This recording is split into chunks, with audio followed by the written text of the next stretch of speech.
నమస్తే. లలితా సహస్రనామంలోని 95వ శ్లోకము. తేజోవతి త్రినయనా లోలాక్షి కామరూపిణి మాలిని హంసిని మాతా మలయాచలవాసిని. తేజోవత్యై నమః, త్రినయనాయై నమః, లోలాక్షి కామరూపిణ్యై నమః, మాలిన్యై నమః, హంసిన్యై నమః, మాత్రే నమః, మలయాచల నివాసిన్యై నమః. అష్టాక్షరీ నామం అన్నమాట ఇది. మలయాచల నివాసిన్యై నమః. ఇందులో మొత్తం 7 నామాలున్నాయి. ఆఖరిది అష్టాక్షరీ నామం. తేజో రూపాలన్నీ శ్రీమాత స్వరూపాలే. తేజో రూపాలు అంటే ఎప్పుడూ వెలుగుతూ ఉండే రూపాలన్నమాట. అవన్నీ కూడా శ్రీమాత స్వరూపాలే అని చెప్తున్నారు. అవి ఏంటంటే, శ్రీమాత గొప్ప తేజస్సు కలది.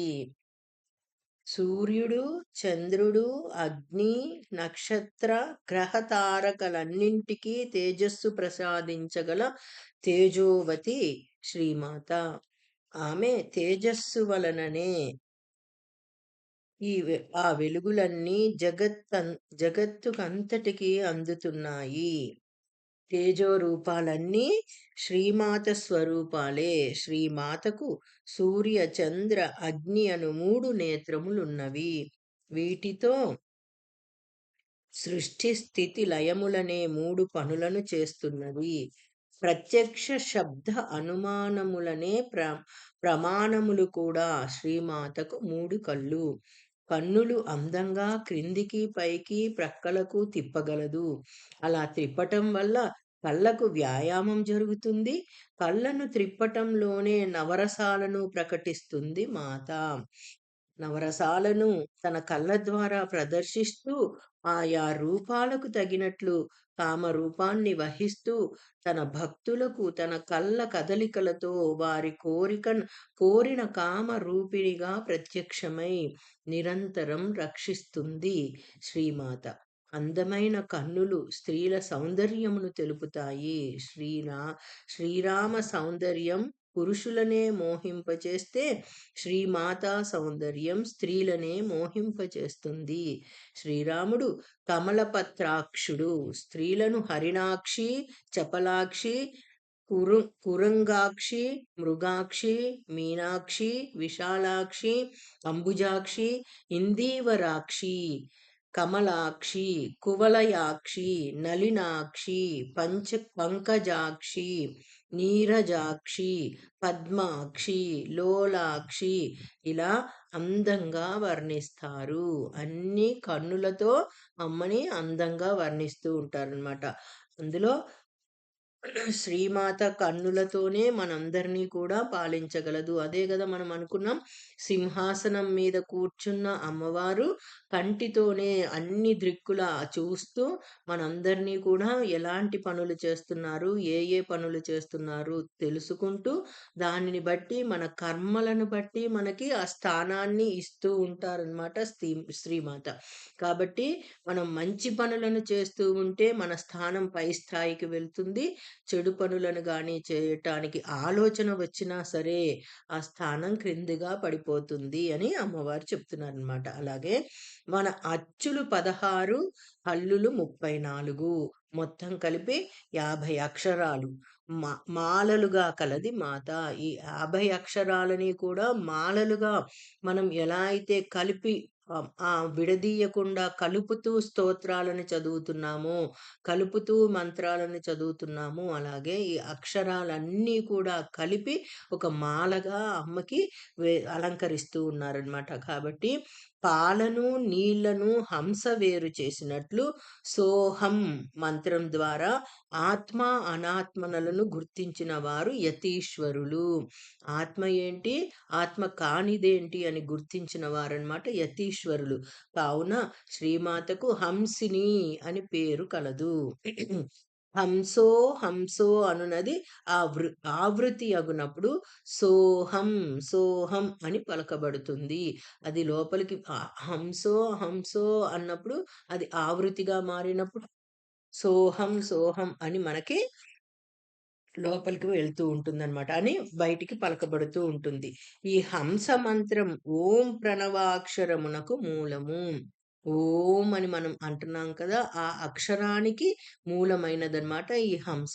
ఆ ఓం అని మనం ఎలా అనగలుగుతున్నాం? మన ఊపిరి ఇడా, పింగళ నాడి ద్వారా లోపలికి వెళుతూ బయటికి వస్తుండబట్టే కదా మనం ఓం అని లోపలికి ఆ ఊపిరి పీలుస్తూ బయటికి వదలగలుగుతున్నాం. అలా ఏ అక్షరమైనా సరే ఈ హంసతోనే ఆధారపడి ఉంటుంది. మన లోపలికి ఎప్పుడైతే సోహం అని వెళ్తూ ఉంటుందో ఆ ప్రాణశక్తి బయటికి కూడా అలానే ప్రాణశక్తి బయటికి రావాలి. లేదా బయటకొచ్చి ఆగిపోయినా, తిరిగి లోపలికి వెళ్ళలేకపోయినా సరే, ఆ ప్రాణం అక్కడికి నిలిచిపోతుంది. లోపలికి వెళ్ళి ఆగిపోయి బయటకి రాకపోయినా సరే, ఆ ప్రాణశక్తి ఆగిపోతుంది. కాబట్టి ఎప్పుడూ కూడా సోహం, సోహం లాగా మన ప్రాణశక్తి లోపలికి, బయటికి తిరుగుతూనే ఉండాలి. అదే శ్వాస మీద ధ్యాస. ఎప్పుడైతే ఆ శ్వాస మీద ధ్యాస పెట్టి మనం కానీ, ఆ శ్వాసనే గమనిస్తూ నెమ్మదిగా మందగమనంగా మనం ఎప్పుడైతే ఊపిరి తీసుకుంటూ ఉంటామో, అప్పుడు మనకి ప్రాణశక్తి ఆహ్, మూలాధారం దగ్గర నుంచి నిలిచి ఉంటుంది. మూలాధారం నుంచి ఆజ్ఞాచక్రం వరకు కూడా ఆ ప్రాణశక్తి నిలిచి ఉంటుంది. ఆజ్ఞాచక్రం నుంచి సహస్రారం వరకు కూడా ఆ పరమేశ్వరుడు, పార్వతీదేవి నిలబడి ఉంటారు అని చెప్తున్నారనమాట. ఈ హంస మంత్రమునకు అజపా మంత్రమని మరొక పేరు. ఇది మోక్షమునిచ్చు మంత్రము. హం అను అక్షరం ఉచ్చరిస్తే గాలి వెలుపలకు వచ్చును. స అను అక్షరం ఉచ్చరిస్తే గాలి లోపలికి పోవును. కాబట్టి హం, స, హం, స అని మనం రోజు అదే హంసగమనము అంటారు. అదే మందగమనము అంటారు. నాభి నుంచి గాలిని మనం బయటికి హం అని తీయాలి. మళ్ళీ స అని నాభి వరకు గాలి లోపలికి పంపించాలి. అప్పుడే మనలో శక్తి మూలాధారం నుంచి కూడా స్థిరంగా నిలబడి ఉంటుంది అని చెప్తున్నారనమాట. మాత అనే పదానికి తల్లి అని వాడుకలో ఉన్న అర్థము. కన్న తల్లి, దేశమాత, సర్వ జగత్తు మాత స్వరూపమే. కన్న తల్లి అయినా, దేశానికి మాత అయినా, దేశమాత అయినా ఈ సర్వ జగత్తుకు మాత స్వరూపమే. మాతృదేవో భవ అని వేదవాక్యం. తల్లిని దైవంగా భావిస్తాం. ఎప్పుడు కూడా మన కన్న తల్లిని ఎప్పుడు దైవంగానే భావిస్తాం. అలానే దేశమాతని కూడా దైవంగా భావిస్తూ అలాగే ఈ సర్వ జగత్తు యొక్క మాతని కూడా మనం దైవంగా భావించాలి. కాబట్టి ఆహ్, భూమాత తల్లిని దైవంగా భావిస్తాం. అట్లే గోవును గోమాత అని, భూమిని భూమాత అని, భారతదేశాన్ని భారతమాత అని, జ్ఞాన ప్రదాతను సరస్వతీ మాత అని అంటాం. శ్రీ లలితాదేవి దేవియే పార్వతీమాత. ఈ పార్వతీమాత అంటే ఇంకెవరో కాదు. అన్నీ సరస్వతీమాత అన్న, లక్ష్మీమాత అన్న అందరూ కూడా లలితాదేవియే. చరాచర జీవులను భరిస్తున్నది భూమాత. ఆవిడ ఎవరైతే మనల్ని భరిస్తున్నారో వారుకు భూమాత రూపంలో ఉన్న లలితామాత అన్నమాట. ఈ భరించే వారందరూ కూడా భగవంతులతో సమానం. భగవానీలతో సమానం కాబట్టి విష్ణుపత్ని, భూమాత, లక్ష్మీమాత. గురువు భార్య, అన్న భార్య తల్లితో సమానులు. మన గురువు భార్య అయినా, మన అన్న భార్య అయినా వీరందరూ కూడా తల్లితో సమానులనమాట. మాత సర్వభూతాలలో మాతృ రూపంలో ఉన్నది. అందరి ప్రాణులలో కూడా భూతాలు అంటే ఏమనుకున్నాం? ప్రాణులు. ఈ అందరి ప్రాణులలో కూడా ఆ మాత మాతృ రూపంలో ఉన్నదనమాట. ఏదో ఒక సమయంలో వారిలో మాతృ హృదయం బయటకొస్తూ ఉంటుందనమాట. మగవారిలో అయినా, ఆడవారిలో అయినా. కాబట్టే ఆ మాతృ హృదయంలో ఉంటుంది ఆ మాత. తల్లిని మించిన దైవం లేదు. మంచి గంధపు వృక్షాలకు ప్రసిద్ధి పొందిన మలయాచల వాసిని మాత. శ్రీమాత మలయ పర్వత వాసిని. దర్దుర పర్వత వాసిని. మలయ దర్దుర పర్వతాలు చందనానికి ప్రసిద్ధి. మలయాచలంపై శ్రీమాత నివసిస్తుంది అని చెప్తున్నారు. అదే తేజోవతి త్రినయన లోలాక్షి కామరూపిణి మాలిని హంసిని మాత మలయాచల నివాసిని. మాలిని హంసిని మాత మలయాచల నివాసిని అని అన్నారనమాట. అంటే ఆ మాత ఎప్పుడూ కూడా మలయాచల నివాసిని అంటే ఆ గంధపు సువాసనలను వెదజల్లుతూ అమ్మ అలా ప్రపంచమంతా తిరుగుతూ ఉంటారు. ఎప్పుడు సువాసనలు వెదజల్లగలం మనము?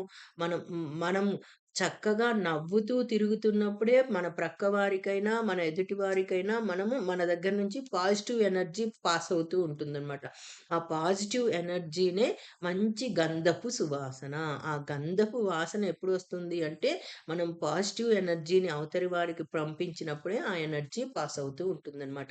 అదే అదే నీరసంగా ఉన్నా, నిద్రమత్తుగా ఉన్నా సరే, ఆ ఎనర్జీని మనం ఎదుటి వారికి పాస్ చేయలేం. అలా అమ్మవారు ఎప్పుడూ కూడా పాజిటివ్ ఎనర్జీతో ఈ ప్రపంచమంతా కూడా తిరుగుతూ ఉంటారు. అలసట లేకుండా అమ్మవారు తిరుగుతూ ఉంటారు అని చెప్తున్నారు. అదే మలయాచల వాసిని.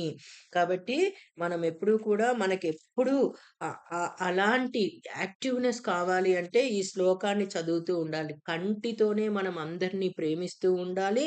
అలానే హ్మ్. హంస మందగమనంతో మన శరీరాన్ని కాపాడుకుంటూ ఉండాలి. ఆ కాపాడుకున్న శరీరంతో, ఆ కంటి చూపుతో ఈ ప్రపంచమంతా కూడా మన మన ద్వారా సుగంధాలు వెదజల్లుతూ ఉండాలి అనే అర్థంతో ఈ నామాన్ని అనే భావనతో కానీ ఈ శ్లోకాన్ని చదువుతూ ఉంటే మనలో కూడా ఆ శక్తి ప్రవహిస్తుంది అని అమ్మ చెప్తూ ఉన్నారనమాట. 96 నామం. సుముఖీ నళినీ శుభ్రు శోభనా సురనాయిక కాలకంఠీ కాంతిమతి క్షోభిని సూక్ష్మరూపిణి. ఇందులో 9 నామాలు ఉన్నాయన్నమాట. సుముఖి అయి నమః, నళిని అయి నమః, శుభ్రువే నమః, శోభనాయై నమః, సురనాయికాయై నమః, కాలకంఠ్యై నమః, కాంతిమత్యై నమః, క్షోభిన్యై నమః, సూక్ష్మరూపిణ్యై నమః. ఈ కాలకంఠి అంటే విషము కంఠమున కలది పార్వతి. శ్రీమాత కాలకంఠుని భార్య కాలకంఠి. ఎక్కడ గూడా చూడండి రూప సామ్యము, నామ సామ్యము అన్నీ కూడా ఆ పార్వతీ పరమేశ్వరుల దగ్గరే ఉంటాయన్నమాట. అలా ఉన్నప్పుడే సమయాచారము అంటే అర్ధనారీశ్వరత్వము. ఇవన్నీ కూడా వారిద్దరిలోనే ఉంటాయి. ఎందుకంటే ఒకరు చేసేది ఇంకొకరు చేయగల శక్తి కలిగి ఉంటారు. ఎప్పుడూ కూడా పరమేశ్వరుడిలో శక్తి నిలబడి ఉంటేనే ఆ పరమేశ్వరుడు ఏ పనినైనా చేయగలరు. కాబట్టి పార్వతితో కూడి ఆయన పని చేస్తూ ఉంటారు. లేకపోతే నిశ్చలంగా అలా తపస్సులో, ధ్యానంలో ఉంటారు అని చెప్తున్నారనమాట. కాబట్టి సర్వ దేవతలకు శ్రీమాత దేవతా నాయిక. దేవతా నాయిక అన్నమాట. ఈ సర్వదేవతలకు కూడా శ్రీమాత శుభప్రదమైన లక్షణములు గల చక్కని ముఖం కలది. ఆత్మ జ్ఞానంతో ప్రకాశించుచున్న ముఖం కలది. శ్రీమాత ముఖం నుండి సకల వాంగ్మయ వ్యాప్తి చెందుచున్నది. ఆ శ్రీమాత ముఖంలో నుంచి అన్ని వాంగ్మయాలు కూడా అంటే వాగ్దేవతలు అందరూ కూడా ఆవిడ ముఖం నుంచే వచ్చారు. వ్యాప్తి చెందుతున్నది అంటే విస్తరిస్తూ ఈ ప్రపంచం అంతా కూడా విస్తరిస్తూ ఉన్నది అని చెప్తున్నారు. అలాగే శ్రీమాత ముఖంలో శుభప్రదమైన లక్షణములు అనురాగం, అనుగ్రహం కనిపిస్తాయి. కమలముల వంటి కరములు, చరణములు, కన్నులు, ముఖము కలది. అమ్మవారు మంచి పద్మముల వంటి కరములు అంటే చేతులు కలది. అలాగే చరణములు పాదములు కలది. అలాగే కన్నులు కలది. ముఖము కలది. ఏది ఏది చూసినా సరే అమ్మవారు ఆ పువ్వులాగా, పద్మంలాగా వికసిస్తూ ఉంటారు. ఎక్కడైనా మనం ఒక పద్మాన్ని చూసాము అంటే ఎంతో ఆనందంతో దాన్నలా చూస్తూనే ఉండిపోతామనమాట. అలా అమ్మవారిని గాని మనం తలుచుకున్నాము అంటే ఆ పద్మం మనకి గుర్తు రావాలనమాట. ఆ పద్మం గుర్తుకొచ్చింది అంటే మనకి అమ్మవారి ముఖము, కాళ్ళు, పాదాలు, కనులు అన్నీ కూడా వెంటనే గుర్తు వచ్చేటట్లుగా మనం సాధన చేస్తూ ఉండాలన్నమాట. అలాంటి ముఖము కలది శ్రీమాత. తామర పువ్వు వంటి సౌందర్యం కలది శ్రీమాత. కమలములు కమలము, పద్మము బురదలో పుట్టినా బురద ఏమాత్రం వాటికి అంటదు. ఇప్పుడు తామరాకు నీళ్ళల్లోనే ఉన్నా నీరు దానికెలా అంటదో, కమలము బురదలోనే ఉన్నా సరే ఆ బురద అనేది ఆ పద్మానికి అసలు అంటనే అంటదనమాట. నిర్మలంగా ఉంటాయి. అదే మన ఇంద్రియ నిగ్రహము. ఎప్పుడైతే మనం 10 మందిలో తిరుగుతూ ఉన్నా కూడా వారి యొక్క గుణాలని మనకి అంటించుకోకుండా, అంటే భండాసురుడి గుణాలని అంటించుకోకుండా ఆ దేవత యొక్క గుణాలతో, సాత్విక గుణాలతో మనం ఎప్పుడైతే ఈ ప్రపంచంలో తిరుగుతూ ఉంటామో, అలా అప్పుడే మనకి ఆ పద్మము వంటి ఆ పద్మము బురదలో ఉన్నా ఎలా బురద అంటకుండా బయట చక్కగా రాగలదో, మనం కూడా అలానే ఆ పరమేశ్వరుడి దగ్గరికి చేరగలము. ఎలాంటి బురద అంటించుకోకుండా ఈ సంసార సాగరంలో పడి, ఎలాంటి బురద అంటించుకోకుండా మనం ఆ పరమేశ్వరుణ్ణి చేరాలి అంటే, ఇంద్రియ నిగ్రహాలతో కూడిన సాత్విక సాధన చాలా అవసరము అని చెప్తున్నారనమాట ఈ శ్లోకాల ద్వారా. సృష్టి సమయంలో పంచభూతాలలో కలిసి జగత్తంతా ప్రకాశిస్తుంది. అయినా నిర్మలంగా ఉంటుంది. ఆ సృష్టి చేసే సమయంలో ఈ పంచభూతాలన్నీ కలిసి జగత్తంతా నిర్మిస్తారు. అయినా నిర్మలంగా ఉంటుంది. శుభప్రదమైన అందమైన వదనమనెడి మన్మధుని గృహానికి కట్టిన తోరణము వలె శ్రీమాత కనుబొమలు ఉన్నవి. ఆమె కనుబొమలు మన్మధుడు పట్టుకొనిన విల్లు వలె ఉన్నది. శ్రీమాత భక్తుల భయాన్ని పోగొట్టుటకు కనుబొమలు ముడివేయును. శ్రీమాత వదనము, కరచరణాదులు, కనుబొమలు ఆమె సౌందర్యానికి తగినట్లుగా ఉన్నవి. శ్రీమాత సౌందర్యం కాంతివంతంగా ప్రకాశిస్తూ భక్తుల హృదయాలలో శాంతి కలిగిస్తుంది. ఆవిడ సౌందర్యం ఎప్పుడు కూడా శాంతినే కలిగిస్తుంది. అంతేకాని ఇంకొక మోహాన్ని కానీ, ఇంకో విధమైన రూపాన్ని కానీ కలిగించదు. ఇప్పుడు మన తల్లి సౌందర్యం మనకెలా ఆనందాన్ని కలిగిస్తూ ఉంటుందో, తల్లిని చూడంగానే ఎవరికైనా ఇంకెలాంటి కోరికలు ఎలా కలుగవో, అమ్మని చూడంగానే కూడా అలాంటి కోరికలేవీ లేకుండా చక్కగా మనము ఒక నమస్కరించుకొని ఆవిడని అనుసరించాలి, ఆమెని ధ్యానం చేయాలి అనే విధంగా మన మనస్సు ఎలా మారుతుందో, అంతటి సౌందర్యం కలదనమాట శ్రీమాత. ఆమె సౌందర్యం చరాచర భూతాలలో ఉన్నది. చరము, అచరము అన్ని భూతాలలో కూడా ఆవిడ సౌందర్యం ఉన్నదనమాట. కాబట్టి ఆమె సౌందర్యం శారీరకమైనదే కాక సద్గుణ శోభితమై అలరారుతూ ఉంటుంది. సర్వదేవతలకు ఆమె దేవతా నాయిక. దానవుడైన భండాసురుని వారి నుండి దేవతలను శ్రీమాత రక్షించింది. రాక్షసుడైన ఆ భండాసురుడి బారి నుంచి శ్రీమాత దేవతలందరినీ కూడా రక్షించారనమాట. ఇంద్రాదులు పరమానంద భరితులై శ్రీమాతను స్తుతించారు. ఎప్పుడైతే ఈ రాక్షసుల బారి నుంచి మన ఇంద్రియాలను ఎలా అయితే మనం రక్షించుకుంటున్నామో, ఇంద్రుడు అంటే ఏమనుకున్నాం? మన ఇంద్రియాలన్నమాట. ఈ పంచేంద్రియాలు కూడా మనలో ఉన్న ఆ భండాసురుడి బారి నుంచి ఎప్పుడైతే రక్షించుకోగలుగుతామో, అప్పుడు అవి ఎంతో ఆనందంగా ఉంటాయన్నమాట. మన ఇంద్రియాలన్నీ కూడా ఆనందంగా, శాంతంగా ఉంటాయి. ఇలా శాంతంగా ఉండటానికి మనం ఏం చేయాలనుకున్నాము? ఎప్పుడూ కూడా అమ్మని ధ్యానిస్తూ ఉండాలనుకున్నాం. అలా ధ్యానించటం వల్ల ఈ ఇంద్రియాలు శాంతంగా ఉండటం వల్ల మనకి షుగర్లు, బీపీలు, మిగతా ఎలాంటి అనారోగ్య పరిస్థితులు మన శరీరానికి తాకకుండా మనం ఎప్పుడు ఆరోగ్యంగా, ఆనందంగా మన మన ఇంట్లో అయినా, మన దేశంలో అయినా, మన ప్రపంచంలో అయినా మనం తిరగగలం. అంటే ఎలాంటి ప్రదేశానికి వెళ్ళినా సరే మనం అక్కడ ప్రశాంతంగా తిరగగలము అని చెప్తున్నారనమాట ఈ శ్లోకం ద్వారా. విషము కంఠమున కలది పార్వతి. శ్రీమాత కాలకంఠుని భార్య కాలకంఠి. శివుడు కాలకంఠుడు అంటే విషము కంఠమున కలవాడు శివుడు. శివుని అర్ధభాగం పార్వతి. అర్ధనారీశ్వర రూపంలో శివునిలో అర్ధభాగం ఉన్నది పార్వతి. అందుచే శివపార్వతుల ఏక కంఠంలో సగం కంఠం పార్వతి కావున ఆమె కంఠంలో కూడా విషం ఉండుటచే పార్వతి కాలకంఠి అయినది. శివుడు కాలకంఠుడు, పార్వతి కాలకంఠి. శ్రీమాత అన్ని అవయముల యందు కాంతి తేజస్సు కలది. ఆమె తేజస్సు భక్తులకు జ్ఞాన తేజములు కలిగించును. అన్ని అవయవాలలో ఎలా కాంతి మనకొచ్చి చేకూరుతుంది అంటే, మూలాధారం నుంచి ఆజ్ఞాచక్రం వరకు మనం ఎప్పుడైతే కుల, అకుల అని మనం తిరుగుతూ ఉంటామో, ఆ యొక్క సుషుమ్నా నాడి నుంచి, ఇడా పింగళ నాడి నుంచి మన లోపల అమ్మవారు రాజమార్గంలో ఎప్పుడైతే తిరుగుతూ ఉంటారో, అప్పుడు మనకి ఏమొస్తుందనుకున్నాం? చక్కని కాంతి వస్తుంది అనుకున్నాం. చక్కని వెలుతురు, సన్నని తీగలాగా కాంతి రూపంలో అమ్మవారు తిరుగుతూ ఉంటారనుకున్నాం. అదే తేజస్సు, అదే కాంతి అన్నమాట. ఆమె తేజస్సు భక్తులకు జ్ఞాన తేజములు కలిగించును. ఆ కాంతే మనకి జ్ఞానాన్ని ప్రసాదిస్తూ ఉంటుందన్నమాట. సర్వభూతములలో శ్రీమాత కాంతి రూపమున ఉన్నది. ప్రతి ఒక్కరిలో కూడా అమ్మవారు ఎలా ఉన్నారు అంటే, ఈ యొక్క కాంతి రూపంలోనే ఉన్నారు. యా దేవి సర్వభూతేషు కాంతి రూపేణ సంస్థిత. స్థిరంగా అమ్మవారు కాంతి రూపంలో అన్ని భూతాలలో ఉన్నారు అని చెప్తున్నారు. నమస్తస్యై నమస్తస్యై నమస్తస్యై నమో నమః.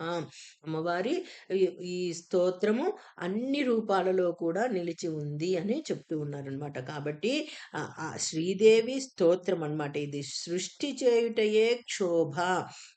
ప్రసవ సమయంలో స్త్రీలు మహా క్షోభకు గురి అయి బిడ్డలను కంటారు. దేవతకి సృష్టి చేయటం పెద్ద క్షోభ. ఎలా అంటే మనందరినీ కూడా సృష్టించాలి. ఒక తల్లి బిడ్డను కనేటప్పుడు ఎంత క్షోభ అనుభవిస్తూ ఉంటుందో, ఆ దేవత కూడా మనల్ని సృష్టించటానికి అంత క్షోభ కలిగి ఉంటారనమాట. భూమిపైకి వచ్చే శిశువులు కూడా క్షోభ చెందుతారు. ఆ భూమి మీదకొచ్చే మనం కూడా, ఈ శిశువులం కూడా క్షోభ చెందే వస్తామన్నమాట. వైష్ణవీదేవి క్షోభలో నుండి ప్రపంచ సృష్టి జరిగింది. శ్రీమాత పరమాణువంత సూక్ష్మం రూపం కలది. చిన్న అణువు అంత రూపంతో శ్రీమాత కలిగి ఉంటారు. అన్నిటిలోనూ ఉంటారు. చిన్న అణువులోని ఉంటారు, పెద్ద కొండలోని ఉంటారనమాట. ఆవిడ పర్వతంలో కూడా ఉంటారు, చిన్న అణువులో కూడా ఉంటారు అని చెప్తున్నారనమాట. ఈ కఠోపనిషత్తులో ఒక శ్లోకం చెప్పారనమాట. అణోరణీయాన్ మహతో మహీయాన్ ఆత్మాస్య జంతోర్నిహితో గుహాయాం తమక్రతు పశ్యతి వీతశోకో ధాతు ప్రసాదాన్ మహిమానమాత్మానః మహిమానమాత్మనః. కఠోపనిషత్తులో చెప్పారనమాట ఈ శ్లోకాన్ని. ఆత్మ అతి సూక్ష్మము, బ్రహ్మాండం కంటే పెద్దది. ఆత్మ హృదయ గుహలో నిగూఢంగా ఉన్నది. ఇంద్రియాదుల ప్రసన్నతతో కోరికలు లేనివాడై దుఃఖములు తొలగిన మానవుడు ఆత్మ యొక్క మహామహిమను చూచుచున్నాడు. అది ఆ శ్లోకానికి అర్థం అన్నమాట. మన ఆత్మ చిన్న సూక్ష్మంగా ఉంటుంది, అలాగే బ్రహ్మాండమంతా పెద్దదిగా ఉంటుందన్నమాట. అలాంటి ఆత్మలో మనం మన హృదయంలో అంత ఆత్మ నిగూఢంగా, అంటే ఎవరికీ కనపడకుండా దాక్కొని ఉంటుందన్నమాట. గూఢము అంటే రహస్యంగా ఉంటుందన్నమాట ఆ ఆత్మ. ఆ ఇంద్రియాదులను ప్రసన్నతతో కోరికలు లేనివాడై, ఇంద్రియాలు ఎప్పుడైతే ప్రసన్నంగా ఉంటాయో అప్పుడు మనకు ఎలాంటి కోరికలు లేకుండా ప్రశాంతంగా ఉంటామన్నమాట. అలాంటి దాంట్లో ఆత్మ యొక్క మహామహిమను చూచుచున్నారు అని చెప్తున్నాడు అనమాట. ఆమె ఆత్మస్వరూపురాలు. పరమాత్మ కంటే శ్రేష్టమైనది ఏదీ లేదు. అమ్మ కన్నా, పరమాత్మ కన్నా శ్రేష్టమైనది ఏదీ లేదు. మనం భగవద్గీతలో కూడా అదే తెలుసుకున్నామన్నమాట. పరమాత్మ తర్వాతనే ఏదైనా విభూతి యోగంలో ప్రతి ఒక్క విభూతి కూడా పరమాత్మే. కాబట్టి పరమాత్మను మించినది ఏదీ లేదు. శ్రేష్టత అనగా సూక్ష్మము. ఆత్మ సూక్ష్మాతి సూక్ష్మంగా, అణువు కంటే అల్పంగా సర్వ ప్రాణుల హృదయాలలో ఉన్నది.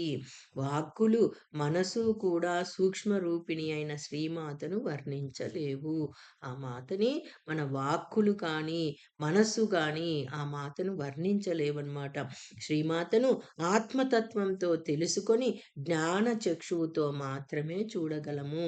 ఎప్పుడు కూడా మన ఆత్మతత్వాన్ని తెలుసుకుంటూ అమ్మని ఆ జ్ఞానం రూపంతోనే చూడగలము. అంటే సరస్వతీదేవి మనల్ని అనుగ్రహిస్తే అమ్మవారు అనుగ్రహించినట్టే. సరస్వతీదేవి అంటే ఎవరనుకున్నాం? వాక్కు.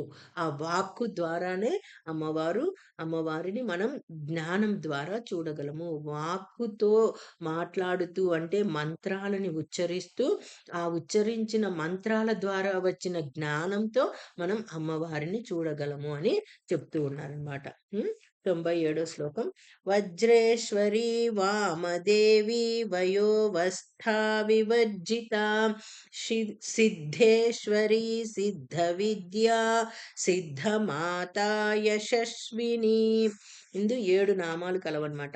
వజ్రేశ్వర్యై నమః,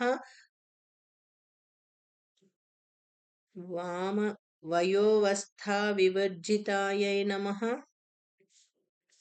మధ్యలో ఇంకోటి ఉంది. వజ్రేశ్వర్యై నమః, వామదేవ్యై నమః, వయోవస్థా వివర్జితాయై నమః, సిద్ధేశ్వర్యై నమః, సిద్ధ విద్యాయై నమః, సిద్ధమాత్రే నమః, యశస్విన్యై నమః. సిద్ధ విద్యలను ప్రసాదించు దేవత, ఆ విద్యలు గలవారిని రక్షించు దేవత శ్రీమాత. షష్ఠి తిథి నిత్యాదేవి. షష్ఠి తిథికి దేవి ఎవరు అంటే నిత్యాదేవి. వజ్రానదీశ్వరి విశుద్ధి చక్రమున గల దేవత. వాక్సిద్ధి దేవత. ఇంద్రుని వజ్రాయుధాన్ని భండాసురుడు మృంగేశాడు. ఇంద్రుడు లలితాదేవిని వజ్రానదీ తీర్థంలో ప్రార్థించగా శ్రీమాత వజ్రేశ్వరీ దేవిగా వజ్రానది జలాల నుండి ప్రత్యక్షమై ఇంద్రునకు వజ్రాయుధాన్నిచ్చెను. అందువలన శ్రీమాతకు వజ్రానదీశ్వరిగా వజ్రేశ్వరిగా పేరు వచ్చెను. జాలంధర పీఠంలోని దేవికి వజ్రేశ్వరి అని పేరు. జాలంధర పీఠ అధిష్టాన దేవత ఈ వజ్రేశ్వరీ దేవి. కాబట్టి ఇంద్రుడి యొక్క ఆయుధం ఏంటి అంటే వజ్రాయుధం అన్నమాట. ఇంద్రుడిని గాని మనం మన ఇంద్రియాలను గాని ప్రసన్నం చేసుకుంటే మనలో అంత వజ్రానికి ఉన్నంత శక్తి మనకి కలుగుతుంది, మనలోకి వస్తుంది అని చెప్తున్నారు అనమాట. మనకి ఎప్పుడైతే అంతటి దృఢమైన శక్తి రావాలి అనుకుంటే వజ్రంతోనే కోస్తారు. అలానే మన ఇంద్రియాల శక్తిని ఆ ఇంద్రియ నిగ్రహంతోనే మనం ఆపగలం. కాబట్టి ఎప్పుడు కూడా ఆ ఇంద్రియాలలో ఉన్న ఆ శక్తిని అంతటినీ కూడా ఆ వజ్రాయుధంతోనే మనము ముందుకి సాగగలము అని చెప్తున్నారు. వామదేవుడైన శివుని అర్ధాంగి వామదేవి. ఆమెయే పార్వతీ శ్రీమాత. అర్ధనారీశ్వర రూపంలో శివుని ఎడమ భాగంలో నుండి దేవి, కుడివైపు శివుడు, ఎడమవైపు పార్వతీదేవి అర్ధనారీశ్వర రూపంలో ఉంటారు. ఈశ్వరుని ముఖాలు 5. సద్యోజాత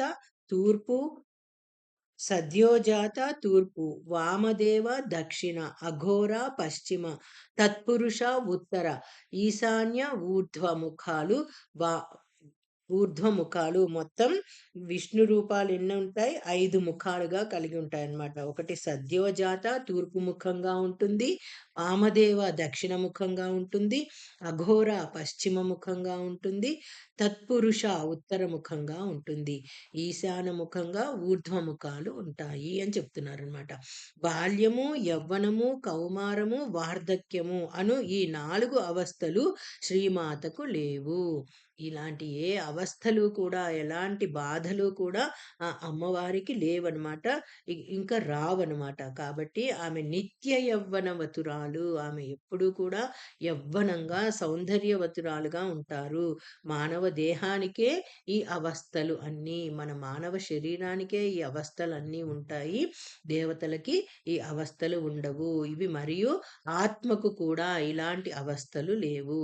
జాగ్రత్తావస్థ, స్వప్నావస్థ, సుషుప్త్యావస్థ అను 3 అవస్థలు లేనిది మాత. అనిమాది అష్టసిద్ధులకు అధిష్టాన దేవత శ్రీమాత. శ్రీమాత సిద్ధ విద్యా స్వరూపిణి. ఆయుర్వేదం, మహావేదం, విద్య, సిద్ధ విద్య, ఆయుర్వేద విద్య శ్రీమాత స్వరూపం. ఈ ఆయుర్వేదం ఏ విద్య అయినా సరే మనకెక్కడి నుంచి వచ్చిందనుకున్నాం? వేదాల నుంచి వచ్చింది. వేదాల నుంచి, ఉపనిషత్తుల నుంచి మనకి విద్యలైతేనేమి, ఈ శాస్త్రాలైతేనేమి, మనం ఎలా నడుచుకోవాలి అనే పద్ధతులైతేనేమి, ఇవన్నీ కూడా ఆ వేద విద్య నుంచే తెలుసుకున్నారనమాట. కాబట్టి ఆ మాత నుంచే మనకివన్నీ వచ్చాయి. వేదమాత నుంచే.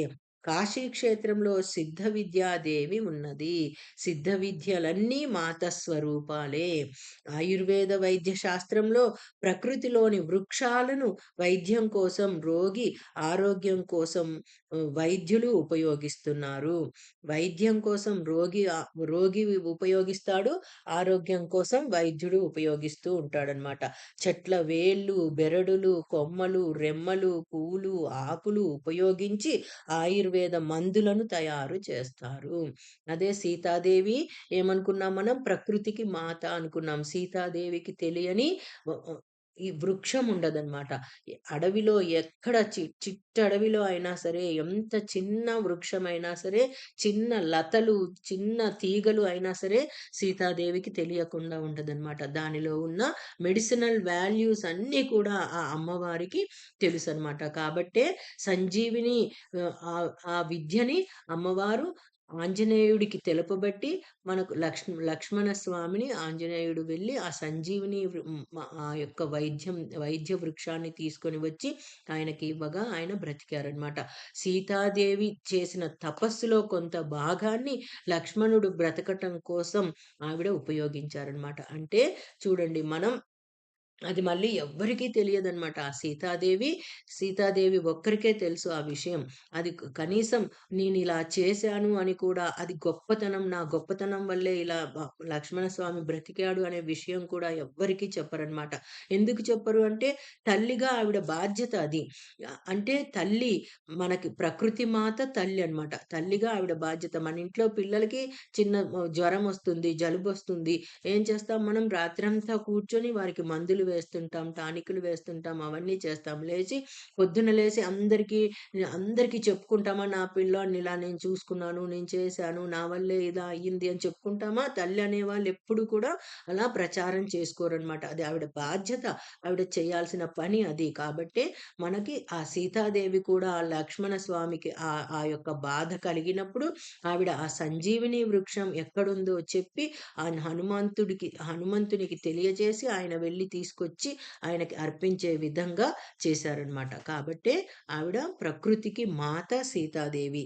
ఆ ప్రకృతిలో ఏ చెట్టుల్లో ఎలాంటి వైద్యం ఉంది, ఏ తీగలో ఎలాంటి వైద్యం ఉంది, ఎలాంటి మెడిసినల్ వాల్యూస్ ఉన్నాయి అన్నది ఆవిడకి తెలుసనమాట. కాబట్టే అలాంటి కొమ్మలు, రెమ్మలు, ఆకులు ఉపయోగించి ఆయుర్వేద మందులను తయారు చేస్తారు. మొక్కలు మృత సంజీవినులై వైద్యుని చేతితో అమృత సమానంగా మారి రోగులకు సంపూర్ణ ఆరోగ్యం చేకూరుస్తున్నాయి. ఈ మొక్కలతో కూడా చాలా మంది మాట్లాడుతూ ఉంటారనమాట. మొక్కలు పెంచే వారికి ఆ యొక్క అనుభవం తెలుస్తూ ఉంటుంది. మొక్కలలో ఎంతో ప్రాణశక్తి నిలిచి ఉంటుందన్నమాట. ఒక వృక్షాన్ని, అందుకనే కల్పవృక్షాలు అన్నారు. ఆ కల్పవృక్షాలలో ఆ ప్రాణశక్తి ఉండబట్టే మనకి ఈ యొక్క ప్రకృతి అంతా కూడా ఇంతకాలం నడుస్తూ ఉందన్నమాట. లేకపోతే ఆ ప్రాణశక్తే గాని ఆ వృక్షాలలో లేకపోతే మనకసలు ఆ ప్రాణమే, ప్రాణాధారమైన ఆ యొక్క వాయువు కానీ అవన్నీ కూడా మనకి లేకుండా పోతాయన్నమాట. కాబట్టి శ్రీమాత సిద్ధ విద్యలను ప్రసాదించి కీర్తిని పొందినది. సిద్ధ విద్యలకు అధిష్టాన దేవత శ్రీమాత. సిద్ధ విద్యలను మంత్రసిద్ధిని పొందిన వారిని తల్లి వలె రక్షించును. మనం చేసే ఈ విద్యలన్నింటినీ ఎవరైతే ఆస్వాదిస్తూ ఉంటారో వారందరినీ కూడా శ్రీమాత రక్షిస్తూ ఉంటుందన్నమాట. మంత్రసిద్ధిని పొందిన వారిని తల్లి వలె రక్షించును. మంత్రసిద్ధి అంటే ఏమనుకున్నాం? ఈ శ్లోకాలన్నీ కూడా ఎవరైతే రోజు రోజు ధ్యానం చేస్తూ ఉంటారో వారిని శ్రీమాత ఎప్పుడూ కూడా రక్షిస్తూ ఉంటారనమాట. తల్లిలా రక్షిస్తూ ఉంటారు. యోగులను సిద్ధిని ప్రసాదిస్తుంది.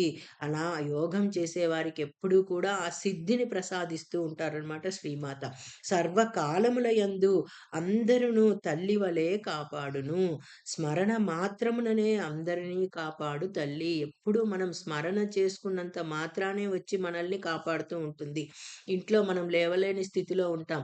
అమ్మా అని పిలుస్తాం. ఏదో మూల పడుకొని ఉండి అమ్మ అని పిలవంగానే ఎక్కడో ఉన్న అమ్మ, ఆ ఇంట్లో ఎక్కడో ఉన్న అమ్మ గబగబా ఎలా మన దగ్గరికి పరిగెత్తుకొని వస్తుందో, అలా అమ్మవారు మనం ఎక్కడున్నామని కూడా చూడరనమాట. అమ్మా అని పిలవంగానే పరిగెత్తుకొని వచ్చి మనల్ని కాపాడుతూ ఉంటారనమాట. ఎలా గజేంద్ర మోక్షంలో ఆ ఏనుగు శ్రీమన్నారాయణుడిని పిలవంగానే ఎలా అయితే అందరిని వదిలేసి గబగబా లేచి ఆ పంచె జారిపోతుంది, ఆ టవల్ జారిపోతుంది అన్నది ఏది చూడకుండా ఎలా పరిగెత్తుకుని వచ్చి ఆ గజేంద్రుడిని కాపాడాడో, అలా మన ఇంట్లో తల్లి కూడా మనల్ని ఎంత వంట దగ్గర ఎంత ఆ స్టవ్ మీద ఏది ఉన్నా సరే వెంటనే ఆ స్టవ్‌ని ఆపేసి పరిగెత్తుకొని వచ్చి ఏం కావాలి అని అడుగుతూ ఉంటారనమాట తల్లి. అలానే అమ్మవారు కూడా అంతే. ఎంతటి పనిలో ఉన్నా సరే మనం అమ్మ అని ఆర్తిగా పిలవగానే ఆవిడొచ్చి మనల్ని కాపాడుతూ ఉంటారు. అంతటి శక్తిగల తల్లి శ్రీమాత అని చెప్తున్నారు. ఈ యొక్క నామానికి అంత శక్తి ఉందన్నమాట. వజ్రేశ్వరి, వామదేవి, వయోవస్థా వివర్జిత, సిద్ధేశ్వరి, సిద్ధ విద్య, సిద్ధ మాతా యశస్విని.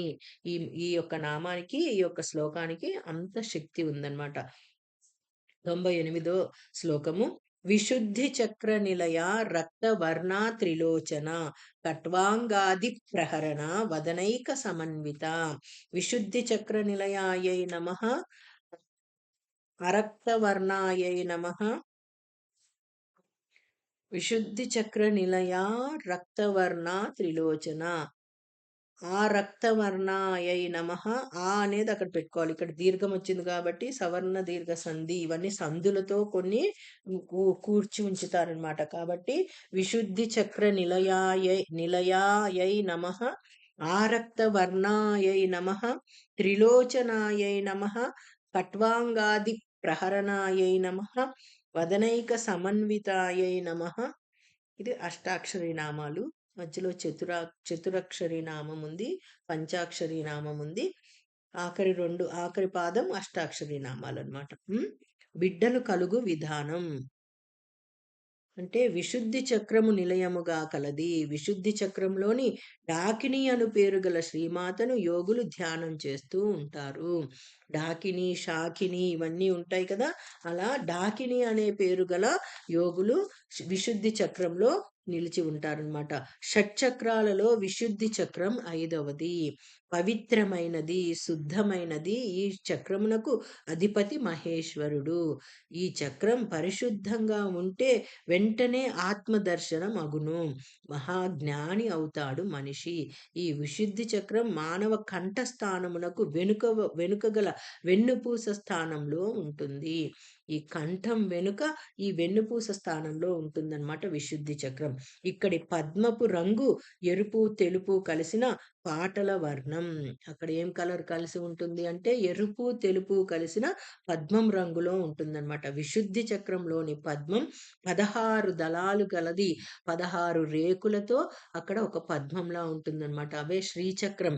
మన శరీరంలోని శ్రీచక్రము అంటే ఇవన్నీ కూడా శ్రీచక్రంలోని భాగాలన్నమాట. కాబట్టి ఈ 16 స్వరములు అంటే అచ్చులు ఆ నుండి ఔ వరకు 16 దళములలో ఉంటాయి.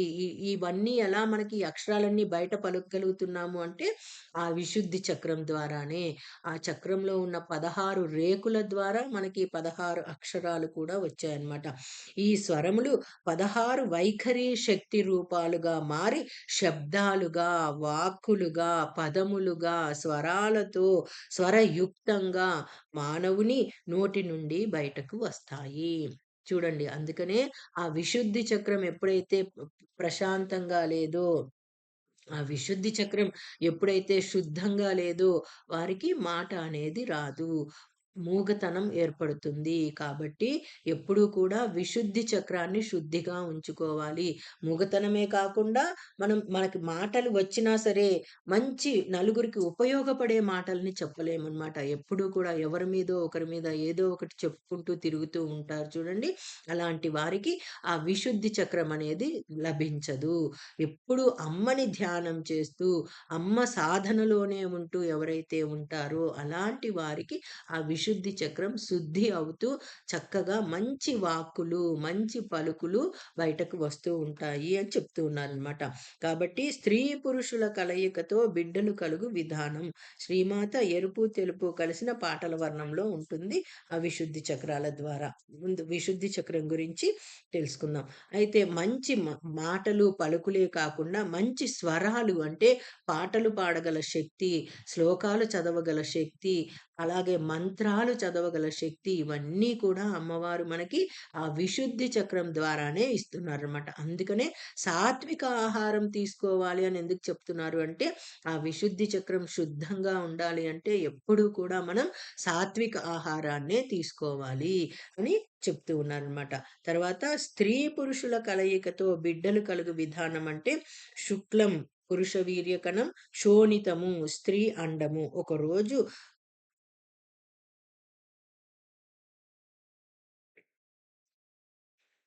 సూక్ష్మపిండం ఏర్పడుతుంది. మొదటి రోజు ఏం జరుగుతుంది అంటే, కనపడకుండా చిన్నగా సూక్ష్మంగా ఒక పిండం ఏర్పడుతుందనమాట. మొదటి వారంలో బుద్భుదప్రాయం అంటే మొదటి వారం అంతా కూడా సూక్ష్మ రూపంలో ఉన్న బుద్భుదప్రాయంగా ఉంటుంది. 15వ రోజుకు పిండం, 30 రోజుల్లో పిండం గట్టిపడుతుంది. అందుకే నెల రోజులు పడుతుంది పిండం గట్టిపడడానికి అని అంటారనమాట. అంటే తల్లి గర్భంలో జరుగుతున్న వింత ప్రపంచాన్ని మనకి బయటకి తెలుపుతున్నారు. ఆ రోజుల్లోనే 7000 సంవత్సరాల క్రిందట ఇవన్నీ రాశారనమాట. ఈ లలితా సహస్రనామాన్ని వాగ్దేవతలు. అలాంటి ఆ రోజుల్లో ఏ సైన్సు ఎలాంటి ప్రక్రియ లేకుండా తల్లి గర్భంలో జరుగుతున్న ఆ ప్రపంచాన్నంతా కూడా వాళ్ళు ఇలా వాక్కుల ద్వారా ఈ యొక్క పదాల ద్వారా మనకి రాసి అందించారనమాట.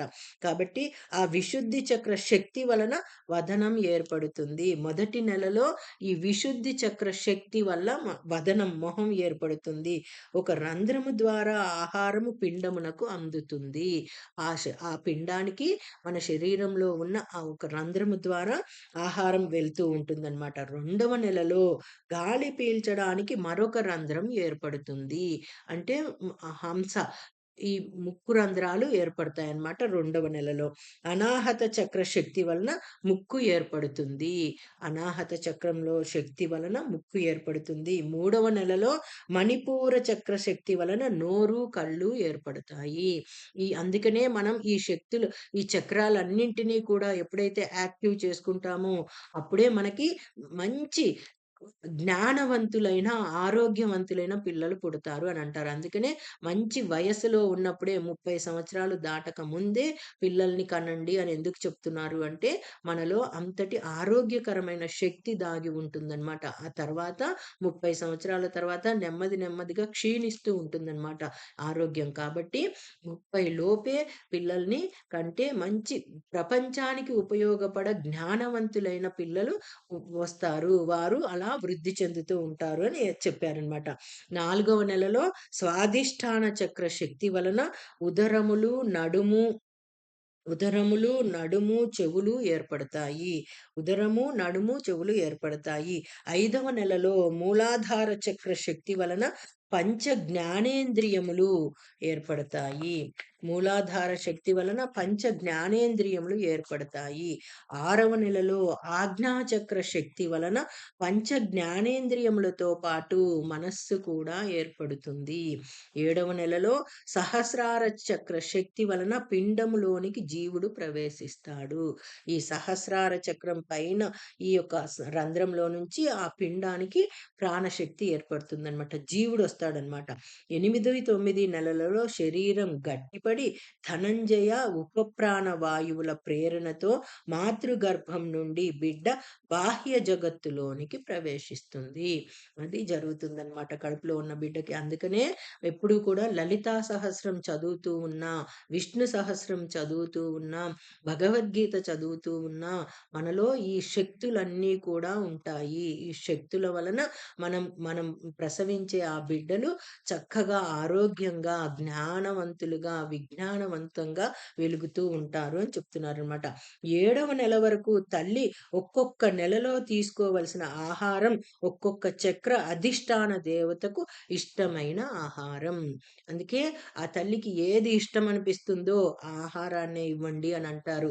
అలాంటి ఆహారం పెడుతూ ఉంటే ఆహ్, ఆహ్, ఆహ్, ప్ర ఆ గర్భవతిగా ఉన్న తల్లికి ఆహారం తినాలనిపిస్తూ గూడా ఉంటుంది. ఆ చక్రం యాక్టివేట్ అయ్యే కొద్దీ అలాంటి ఆహారం తినాలనిపిస్తూ ఉంటుందన్నమాట. కాబట్టి 1వ నెలలో విశుద్ధి చక్రం శాకినీ శక్తితోనున్న మహేశ్వరుడు పాయసాన్నం తినాలనిపిస్తూ ఉంటుంది. 2వ నెలలో అనాహత చక్రం రాకినీ శక్తితోనున్న రుద్రుడు నేయితో కలిసిన అన్నం తినాలనిపిస్తూ ఉంటుంది. 3వ నెలలో మణిపూర చక్రం లాకినీ దేవతతోనున్న విష్ణువు గుడాన్నం అంటే బెల్లంతో కలిపిన అన్నాన్ని తినాలనిపిస్తూ ఉంటుంది. 4వ నెలలో స్వాదిష్టాన చక్రం కాకినీ దేవితోనున్న బ్రహ్మ పెరుగన్నం తినాలనిపిస్తూ ఉంటుంది. 5వ నెలలో మూలాధార చక్రం సాకినీ దేవితోనున్న గణపతి పులగం అంటే పులగం అంటే పెసరపప్పు, బియ్యము కలిపిన అన్నం అన్నమాట. కిచిడీ లాగా అది తినాలనిపిస్తూ ఉంటుంది. 6వ నెలలో ఆజ్ఞా చక్రం 6 ముఖాల హాకినీ దేవితోనున్న సదాశివుడు హరిద్రాన్నము అంటే పులిహోర తినాలనిపిస్తూ ఉంటుంది. 7వ నెలలో సహస్రార చక్రం యాకినీ దేవి రూపమున శ్రీదేవి అన్ని ఆహారాలు కూడా తినాలనిపిస్తూ ఉంటుంది. అందుకే 6 నెలల వరకు జాగ్రత్తగా ఉండి 7వ నెల నుంచి నీకేది తినాలనిపిస్తే అది తినమని మన పెద్దలు చెప్తూ ఉంటారు. పెద్దలు ఎప్పుడూ కూడా ఏది చెప్పినా సరే తప్పు చెప్పరు. మన ఆరోగ్యానికి కావలసిన విషయాన్నే పెద్దలు చెప్తూ ఉంటారు. కాబట్టి పెద్దవారి మాట చద్ది అన్నం మూట అని అన్నారనమాట. అంటే చద్ది అన్నం తింటే ఎంతటి ఆరోగ్యం కలుగుతుందో పెద్దవారి మాట వింటే అంత ఆరోగ్యంగా మనం ఉంటాము అని చెప్తున్నారు. ఇప్పుడు పెద్దవారి మాట కన్నా కూడా గూగుల్ తల్లి మాట బాగా వింటున్నారనమాట పిల్లలు. ఆ గూగుల్ మాత ఏది చెప్తే అదే వింటారనమాట. విశుద్ధి చక్రము శుద్ధ స్ఫటిక సంకాశము ఎందుకంటే గూగుల్ మాట వింటున్నారు? పెద్దవారికి కూడా ఈ యొక్క జ్ఞానం లేదు కాబట్టి, ఇప్పుడున్న పెద్దవారికి ఇలాంటి అనుభవం కానీ, జ్ఞానం కానీ చాలా తక్కువ. ఎందుకంటే వారు కూడా ఇవేవి పట్టించుకోకుండా పెరిగారనమాట. అలా మన పెద్దలు మనల్ని అలా తయారు చేశారు. వారికే తెలియదు. చదువు లేకుండా అజ్ఞానంగా పెరిగిన పెరిగిన ఉన్న పెద్దలు మనల్ని పెంచారు కాబట్టి అంటే ఈ భగవద్గీత ఇవన్నీ కూడా ఏం చేశారంటే మనకి ఇంగ్లీష్ వాళ్ళు ఇవేవి పెద్దవాళ్ళని నిందించడం కాదు. ఇంగ్లీష్ వాళ్ళు మనల్ని అలా నిర్వీర్యం చేసేసారనమాట. ఇవన్నీ పెద్దవారికి మన పెద్దలకి అందకుండా చేసేసి, అందినా సరే దాన్ని చదవకుండా చేసి, దాని యొక్క శక్తిని బయటికొస్తే వీరింకా వీరులుగా, శక్తులుగా తయారవుతారని చెప్పి వారికి అందకుండా చేసి, మనకి తెలియకుండా చేశారనమాట. కాబట్టే మన పెద్దవాళ్ళకి తెలియకపోవడం వల్ల కొన్ని విషయాలు మన వరకు అందలేదు. ఇప్పుడిప్పుడు ఆ యొక్క విషయాలన్నీ కూడా తెలుస్తున్నాయి కాబట్టి మనం వీటిల్ని అందుకోవడానికి ప్రయత్నిస్తూ ఉన్నాము. ఇప్పుడు భగవద్గీత మీద కానీ, లలితా సహస్రం, విష్ణు సహస్రాల మీద ఇంతటి ప్రావీణ్యత లభించటానికి కారణం మనం ఇప్పుడు వాటి యొక్క విలువని తెలుసుకున్నాము. వాటి యొక్క శక్తిని తెలుసుకున్నాం కాబట్టి మనకు ఆ యొక్క శక్తి అర్థమవుతుంది అని చెప్తున్నారనమాట. కాబట్టి విశుద్ధి చక్రము శుద్ధ స్ఫటిక సంకాశము కంఠస్థానీయము కంఠేతు భారతీ స్థానం విశుద్ధి షోడశాచ్చదం అని ప్రసిద్ధి. ఆకాశతత్వము కలది. దీనిని సాధించిన యోగికి ఆకాశమున గల శక్తి లభిస్తుంది. ఎప్పుడైతే ఈ విశుద్ధి చక్రాన్ని మనం శుద్ధిగా ఉంచుకుంటామో ఆకాశంలో ఉన్న శక్తి అంతా కూడా మనకి లభిస్తూ ఉంటుందన్నమాట. శరీరంలోని 6 చక్రాలు 3 ఖండాలుగా విభజింపబడ్డాయి. మూలాధార స్వాదిష్టానములు మొదటి ఖండము. ఇది రుద్ర గ్రంథి స్థానము. అదే అగ్ని స్థానం అన్నమాట. మణిపూర అనాహతములు 2వ ఖండము. ఇది విష్ణు గ్రంథి స్థానము. అదే సూర్య స్థానం అన్నమాట. ఇవన్నీ కూడా ముందు మనం తెలుసుకున్నాం. ఇప్పుడు మళ్ళీ ఒకసారి గుర్తు చేసుకుంటున్నాం అన్నమాట. విశుద్ధి ఆజ్ఞా చక్రములు 3వ ఖండము. ఇది బ్రహ్మ గ్రంథి స్థానం అంటే చంద్రస్థానము. చంద్రస్థానంలో విశుద్ధి చక్రానికి 72 మయూఖములు అంటే కిరణాలు ఉంటాయన్నమాట. షట్త్రింశదుత్తర శతం చంద్రస్య చ వినిర్ణయః అంటే 132 కలలు చంద్ర సంబంధములు. మొత్తం అగ్నితత్వం అష్టోత్తర శతం వహ్ని అంటే 108, సూర్యతత్వం షోడశోత్తర శతం అంటే 116, షట్త్రింశదుత్తర శతం చంద్రస్య చ వినిర్ణయః అంటే 136 కలిపి 360 కిరణాలు.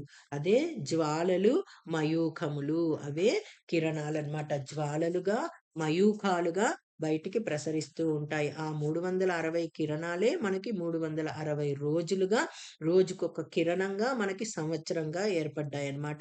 శ్రీమాతకు 3 కన్నులు కలవు. శ్రీమాత కుడి కన్ను సూర్యుడు పగలును కలుగజేయుచున్నది, ఎడమ కన్ను చంద్రుడు రాత్రిని కలుగజేయుచున్నది. లలాటంలోని 3వ కన్ను ప్రాతఃసాయం సంధ్యాదులను కలుగజేయును. ప్రొద్దున సాయంకాలము ఇలాంటి కాలాలను కలుగజేస్తున్నది 3వ కన్ను. త్రికాలములు మాత నేత్రముల నుండి పుట్టుచున్నవి. 3 కాలాలు కూడా అమ్మ నేత్రాల నుంచే వస్తున్నాయన్నమాట. కాబట్టి శ్రీమాత ఒక్క ముఖముతోనున్నది అనగా ఒక్క శిరస్సు కలది. మంచం కోడు వలె ఉండు ఖట్వాంగము, ఇంకా ఖడ్గము, త్రిశూలము, పరశువు, తోమరము, శూలము, కుఠారము, చక్రము, గద, శంఖము, బాణము, ముసలము మొదలగు ఆయుధములను ధరించినది శ్రీమాత. ఈ ఆయుధములను రాక్షస లక్షణములు గల వారిపై ప్రయోగించును. ఇలాంటి ఆయుధాలన్నీ కూడా ఖడ్గము ఎవరి మీద ప్రయోగిస్తారు? మంచిగా అందరినీ చక్కగా చూసుకునే వారి మీద మనం ఖడ్గం వేయలేం కదా. ఎవరైతే నలుగురిని హింసిస్తూ ఉంటారో, నలుగురికి ఉపయోగపడకుండా రాక్షసత్వంగా ఉంటారో వారిపైన ఆ ఖడ్గాన్ని అమ్మ వేస్తూ ఉంటారనమాట. అలాగా రాక్షసుల పైన వేస్తారు. అదే త్రిశూలము, తర్వాత పరశువు, తోమరము వీటన్నింటి ఆయుధాలు, ఈ అన్ని ఆయుధాలు కూడా రాక్షస లక్షణములు గల వారిపై అమ్మ ప్రయోగిస్తూ ఉంటారు అని చెప్తున్నారనమాట. ఈ శ్లోకం ఇంకోసారి చదువుదాం. 98వ శ్లోకం. విశుద్ధి చక్ర నిలయ రక్తవర్ణా త్రిలోచన కట్వాంగాది ప్రహరణ వదనైక సమన్విత.